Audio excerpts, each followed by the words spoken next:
अभी इंतज़ार कर रहा हूँ गाड़ी का। तो गाड़ी आ चुकी है गाइस। अभी हम लोग जो है वो निकलते हैं। वेसा रोड से जैसे ही निकलते हैं, सामने डोडा का क्लॉक टावर दिखता है, जिसके ऊपर लहराता तिरंगा इसे और खूबसूरत बना रहा था। देसा रोड से बस स्टैंड की तरफ जाते हुए हमें राधा श्याम मंदिर दिखाई देता है और उसके पीछे वो पहाड़ जहां हमें जाना था। जैसे जैसे हम मंदिर के करीब जा रहे थे, ऐसा लग रहा था ये पहाड़ हमें अपनी तरफ बुला रहा है, जैसे कि कहीं हम इसकी तरफ खींचे जा रहे थे। गाड़ी के अंदर का माहौल काफी अलग था। हाई वॉल्यूम पर फुल बास हार्ट बीट साउंड चल रहे थे और हमें ख्याल आता है कि कुछ कचरा ले लिया जाए, क्योंकि बिना कचरे के सफर अधूरा रहता है। और फिर हम लोग निकल पड़े हमारी जर्नी की तरफ। ये ऊंचा पहाड़ जहां हमें आज चढ़ाई करनी थी। अच्छी बात तो ये थी कि हमारे पास गाड़ी थी और हम लोग बहुत जल्दी इस पहाड़ के ऊपर चढ़ने वाले थे। जैसे जैसे हम आगे बढ़ रहे थे, हमारी एक्साइटमेंट भी बढ़ रही थी। आज लोहड़ी थी तो आज बहुत कुछ करना था। मैंने वूफर साथ लाए थे तो खूब डांस और एंजॉय होने वाला था। गाड़ी के अंदर का माहौल तो पहले से ही बन चुका था।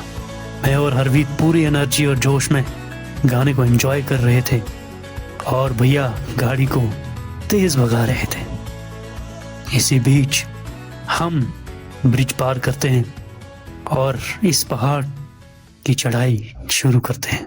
आस पास के पहाड़ नजर आने लगे थे। डोडा सिटी हमसे दूर जा रही थी। आसमान साफ था और सूरज की किरणें बादलों को और खूबसूरत बना रही थी। आज दिल काफी खुश था और काफी एक्साइटेड भी, क्योंकि कुछ नया दिख रहा था और कुछ नया और अलग होने वाला था। आज कुछ नए लोगों के साथ में लोहड़ी मनाने जा रहा था। वो अपने थे पर अनजान, और मुझे जानते थे मगर अच्छे से नहीं। एक तरफ वी शेप नीरू वैली दिख रही थी और दूसरी तरफ चिनाब वैली।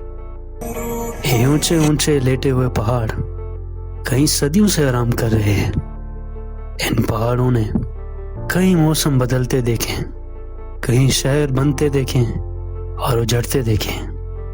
इनकी उम्र कई लाखों साल है और यही चीज इन्हें खास बनाती है।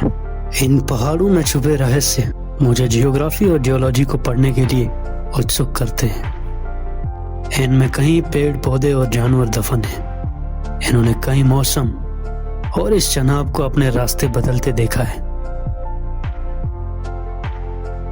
इसी बीच हम मेन रोड से अलग होकर गांव के लिंक रोड की तरफ बढ़ते हैं और मोड़ काटते ही हमें चिनाब के साथ पुल डोडा और डोडा दिखाई देते हैं। खुला आसमान, हरियाली भरे पहाड़ और बादलों को काटती हुई सूरज की किरणें। डोडा शहर अब हमसे काफी दूर था मगर बहुत ही खूबसूरत दिख रहा था। दोनों तरफ का नजारा ऊंचाई के साथ और खूबसूरत होता जा रहा था और जैसे जैसे घर के पास जा रहे थे, एक्साइटमेंट और बढ़ रही थी। अब मैंने कैप्चर किया स्लो मोशन वीडियो और सोचा आपको डोडा का इतिहास बताया जाए।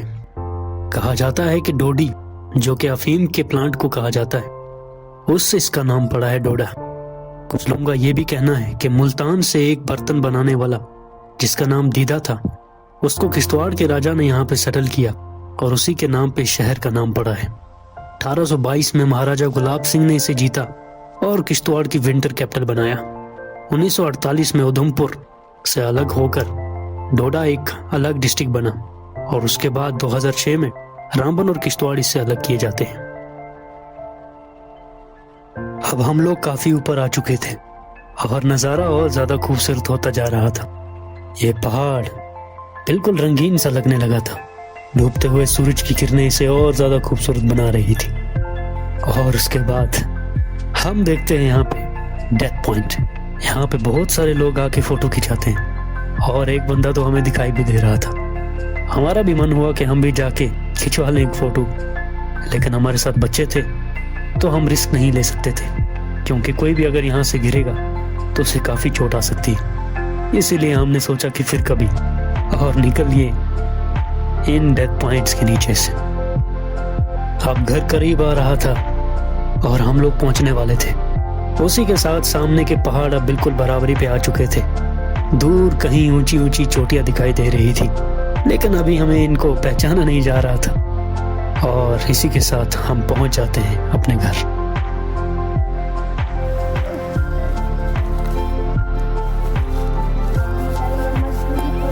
कितना पैसा लोगे भैया? कचरा लोगे या पैसा? या कचरा लगेगा थोड़ा सा। 1 प्लेट मोमोज में मान जाएंगे। 1 प्लेट?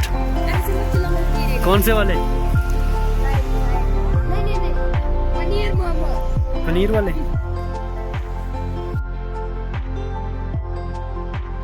ये लोग लड़ रहे थे कचरे के लिए और बहुत सारा कचरा गिरा लिया। और इसी बीच में आ जाते हैं हार्वित और रूही।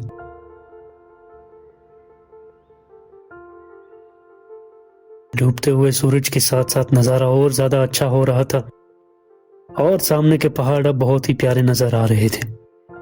दूर कहीं ये पीक्स जो दिखाई दे रही हैं, इनमें एक सरथल और एक सियोजधार है।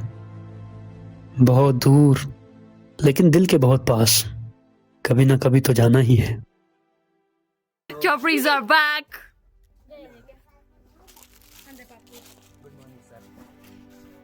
हेलो। अब शाम होने ही वाली थी और धीरे धीरे रोशनी कम हो रही थी। उसी के साथ सूरज की किरणें भी लाल हो चुकी थी। तो गाइस ठंड बढ़ चुकी थी। हमने थोड़ी आग सेकी और उसके बाद होने वाला था लोहड़ी सेलिब्रेशन,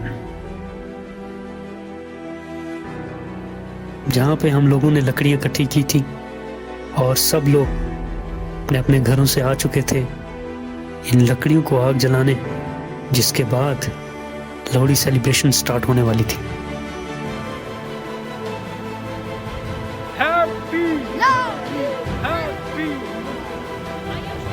लोहड़ी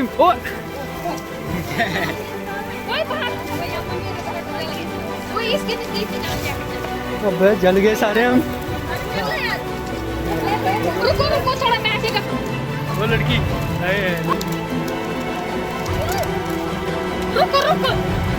रुको मैं बोलूंगी ना जाऊंगा। हाँ मांगनी भी है। अभी स्क्रिप्ट लिखी है क्या आपने? ये देख अभी मांगनी सब छोड़ी। हाँ भी बड़े सब बड़े अपनी जेब पर तैयार। तैयार? जेब तो खाली है यार। स्कैनर है आपके पास? स्कैनर है, वो है। स्कैनर में डाल देंगे एक एक।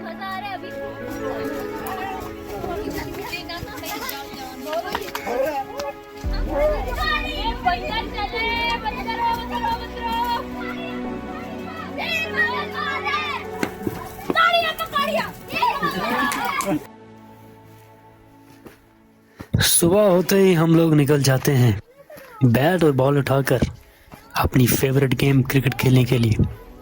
और इस ऊंचाई पे क्रिकेट खेलना किसी सपने से कम नहीं है। यहाँ से हमें डोडा शहर दिखाई तो दे रहा था, लेकिन बहुत दूर। आज हरवीत का रिजल्ट आया था और उसे बार बार कॉल्स आ रही थी, विशेस पे विशेस। वो भी बहुत खुश था।